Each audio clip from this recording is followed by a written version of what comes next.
Hello everyone, welcome back. So we are in the session of overview and integration of cellular metabolism, and here we will discuss neoglucogenesis or gluconeogenesis, where the concepts covered will be the different sites where neoglucogenesis occurs. Definitely we will also discuss what is neoglucogenesis and where neoglucogenesis is happening inside the cell or in different organ. Then what are the different reactions and their respective enzymes, important enzymes or key enzymes related to neoglucogenesis, and also different substrate which are utilized in the process. Now, neoglucogenesis is basically formation of new sugar. The term represents new sugar or new glucose. Now, what happens, as you can see in the this picture, that glucose 6 phosphate can be formed from different molecules. So, this is neoglucogenesis, which is formation of glucose molecule from non-carbohydrate molecules. So, basically what happens, as we have already discussed, that glucose is major fuel for few organs like brain, renal medulla, then also RBCs. They utilizes glucose as their most important fuel.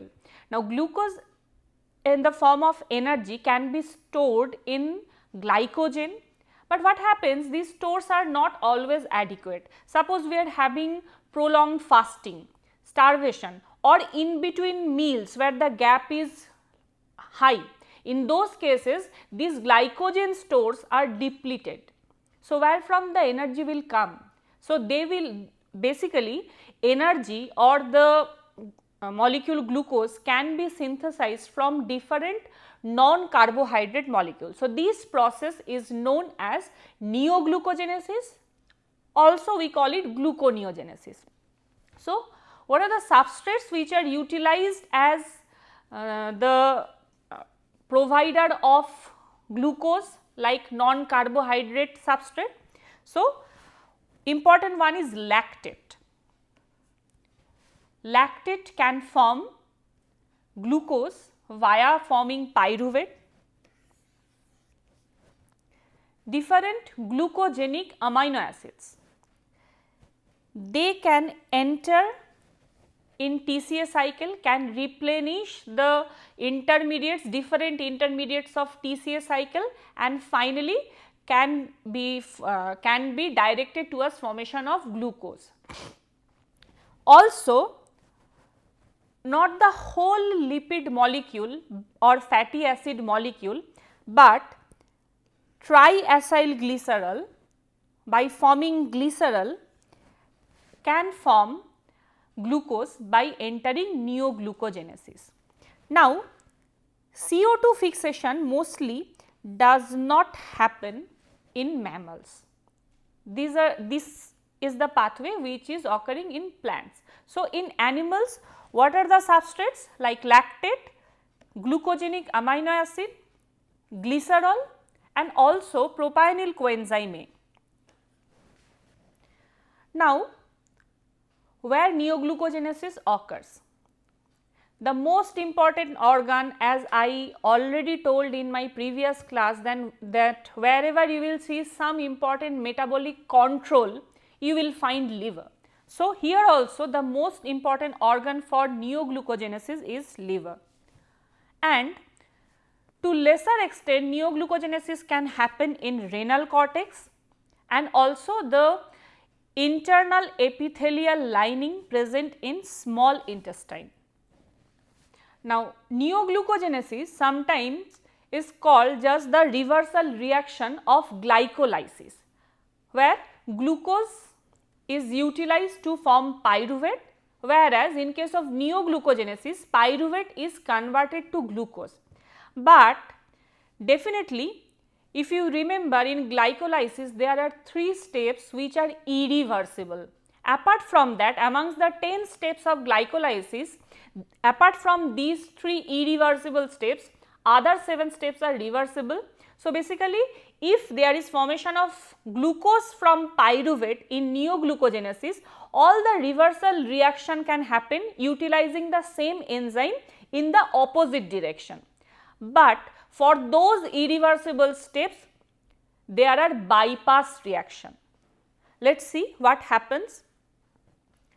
So, in glycolysis, these are our 3 irreversible steps, that is formation of glucose 6-phosphate from glucose, then formation of fructose 1,6-bisphosphate from fructose 6-phosphate, and finally formation of pyruvate from phosphenol pyruvate. Now, these 3 steps while forming glucose from pyruvate in neoglucogenesis should be bypassed with some other enzyme, utilizing some other enzymes following the opposite reaction. So, these 3 enzymes, hexokinase, phosphofructokinase 1 and pyruvate kinase, they are not present in neoglucogenesis, whereas other 7 steps the enzymes remain same. Now, what are the different enzymes for these 3 steps in neoglucogenesis?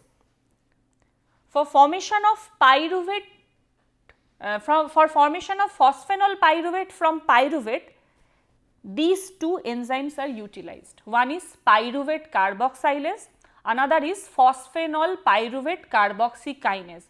So, basically formation of phosphenol pyruvate from pyruvate is a 2-step reaction. Then fructose 6-phosphate formation from fructose 1,6-bisphosphate, there enzyme fructose 1,6-bisphosphatase is used, and finally glucose 6-phosphate is converted to glucose with the enzyme glucose 6-phosphatase.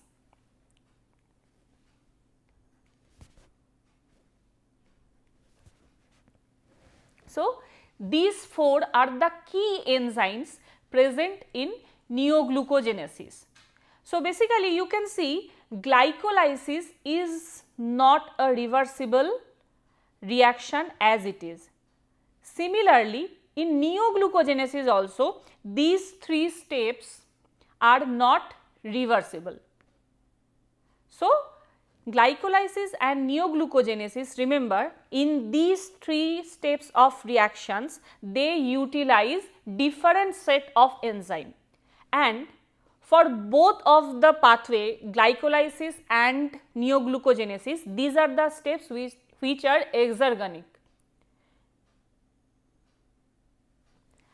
Okay. So, let us see what happens while forming phosphenol pyruvate from pyruvate. So, there are 2 sets of enzyme used, one is pyruvate carboxylase, another is phosphenol pyruvate carboxykinase. Now, these are the 2 exergonic steps here, because you can see while forming oxaloacetate from pyruvate, there is formation of utilization of 1 ATP, and from oxaloacetate while forming phosphenol pyruvate there is utilization of 1 GTP. So, this is a 2-step reaction, that is formation of phosphenol pyruvate from pyruvate via formation of oxaloacetate, and both of these steps are exergonic, where 1 molecule of ATP here and 1 molecule of GTP here are utilized. Now, formation of phosphenol pyruvate from pyruvate basically involves both cytosol and mitochondria.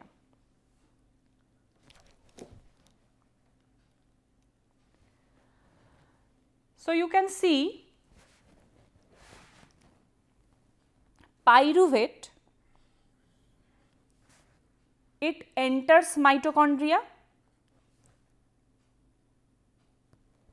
Inside mitochondria, the first enzyme is present, which is pyruvate carboxylase. Pyruvate carboxylase converts pyruvate to oxaloacetate. Now, this oxaloacetate cannot directly go outside mitochondria because this is impermeable to the inner mitochondrial membrane. So, what happens? Oxaloacetate is reduced to form malate. With the help of the enzyme malate dehydrogenase, this is the mitochondrial isoform of malate dehydrogenase present here, and here one molecule of NADH is used and NAD is formed. Next, malate with the help of one specific transporter, malate alpha ketoglutarate transporter, which we will discuss in malate aspartate shuttle. So, the transporter is malate alpha ketoglutarate transporter. Via this transporter, malate goes outside the outside mitochondrial matrix, reaches cytosol. In cytosol, it utilizes the cytosolic isoform of malate dehydrogenase to reform oxaloacetate, and here again NAD is converted to NADH. Finally, oxaloacetate with the help of cytosolic isoform of phosphenol pyruvate carboxykinase, it forms PEP. So, here you can see that the formation of phosphenol pyruvate from pyruvate basically involves both cytosol and mitochondria. Now, there is another set of reaction where pyruvate without forming malate can form phosphenol pyruvate. Now, these two routes are important for different precursors. Here, where there is formation of malate, that is required when alanine or pyruvate itself is the source of neoglucogenesis or source of phosphenol pyruvate. Whereas, in case of lactate, where lactate is the precursor for phosphenol pyruvate, it does not involve formation of malate. Rather, what happens? Lactate with the help of the enzyme lactate dehydrogenase form pyruvate and with formation of one molecule of NADH. Then pyruvate enters mitochondria. Inside the mitochondria with pyruvate carboxylase enzyme, it is converted to oxaloacetate. Oxaloacetate with the help of phosphenol pyruvate carboxykinase, which is the mitochondrial isoform. Here it was the cytosolic isoform, and with the help of the mitochondrial isoform of PEP carboxykinase, oxaloacetate is converted to phosphenol pyruvate, which comes outside in the cytosol. Now, why these two types of routes are present? Now, it is because in neoglucogenesis, there is utilization of NADH. Now, if you remember, in glycolysis there is formation of NADH from NAD. So, in the reversal reaction in neoglucogenesis, there will be formation of NAD from NADH. Now, while utilizing NADH in neoglucogenesis, definitely there is depletion of cytosolic NADH, and NADH concentration in mitochondria is very high with respect to cytosol.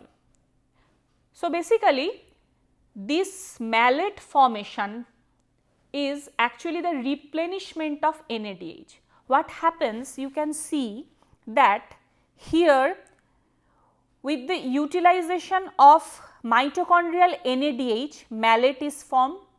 With the utilization of mitochondrial NADH, malate is formed, whereas this malate, when it comes outside while forming oxaloacetate, it provides NADH in the cytosol. So, basically this is an indirect transport of NADH from mitochondria to cytosol.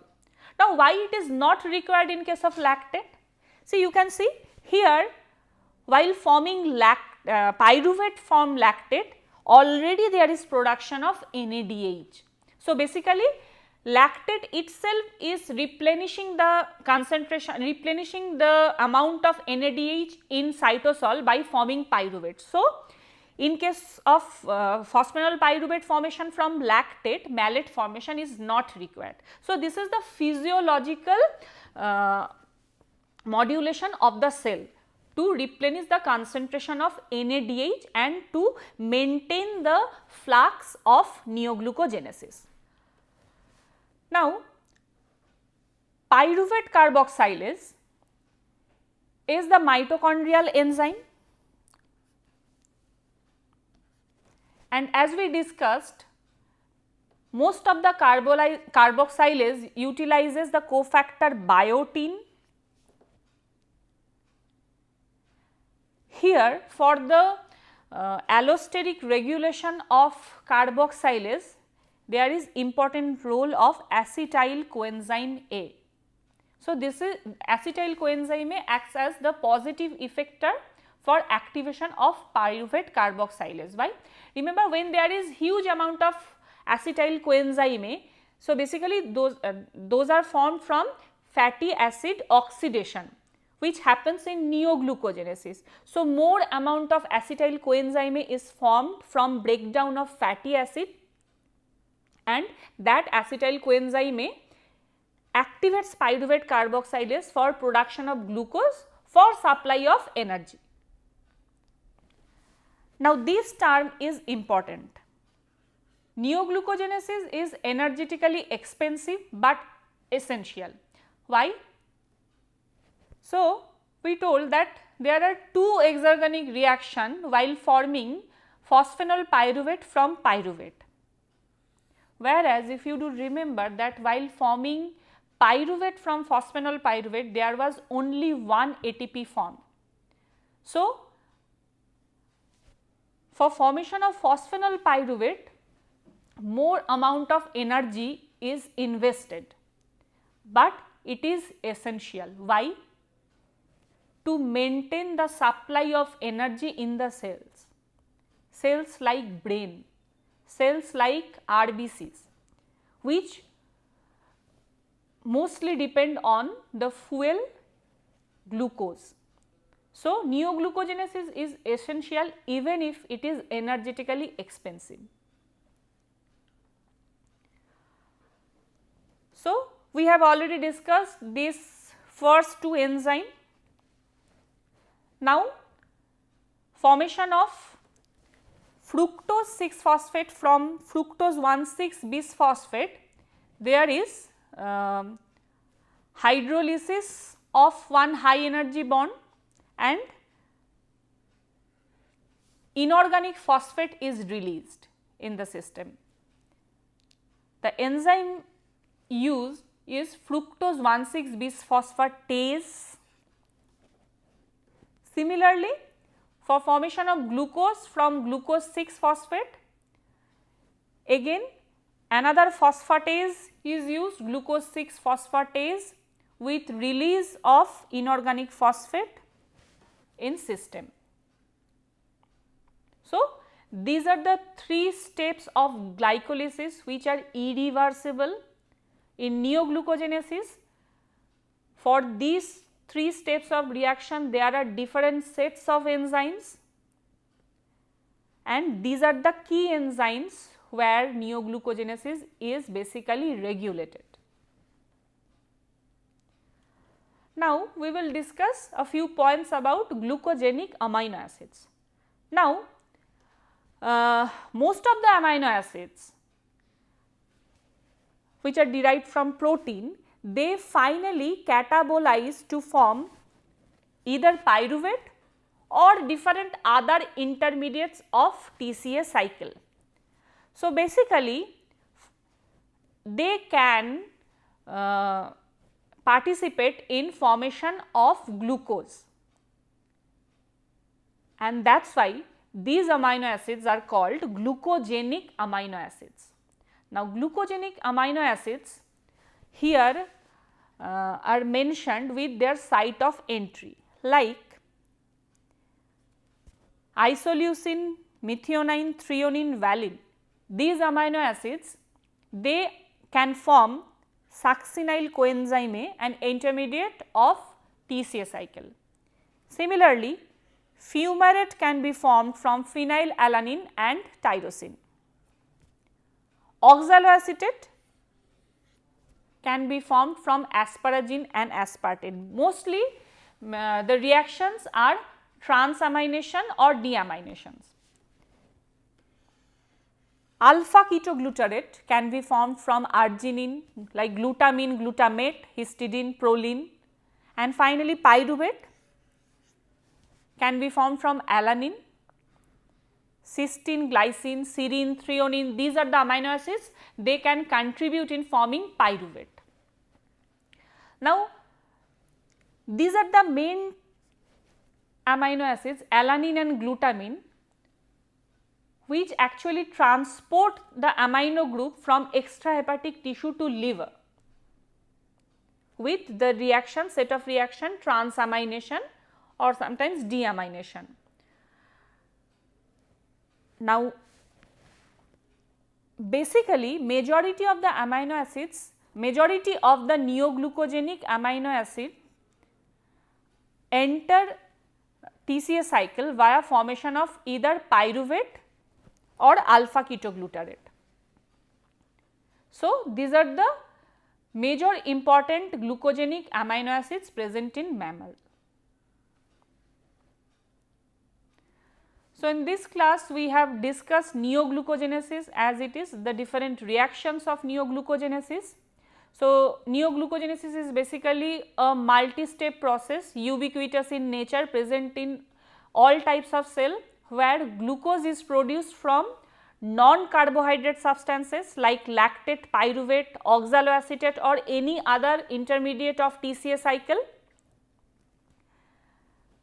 In neoglucogenesis, majority of the steps are the reversal of glycolysis, the reversible steps of glycolysis where same sets of enzymes are used, but there are 3 irreversible steps of glycolysis.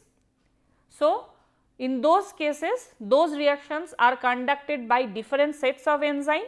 The enzymes are pyruvate carboxylase and phosphenol pyruvate carboxykinase, then fructose bisphosphatase and glucose 6 phosphatase. So, this is about neoglucogenesis. In the next class, we will discuss how neoglucogenesis and glycolysis are regulated in coordination. So, basically those are how they are regulated reciprocally, we will discuss. Thank you very much. See you in the next class.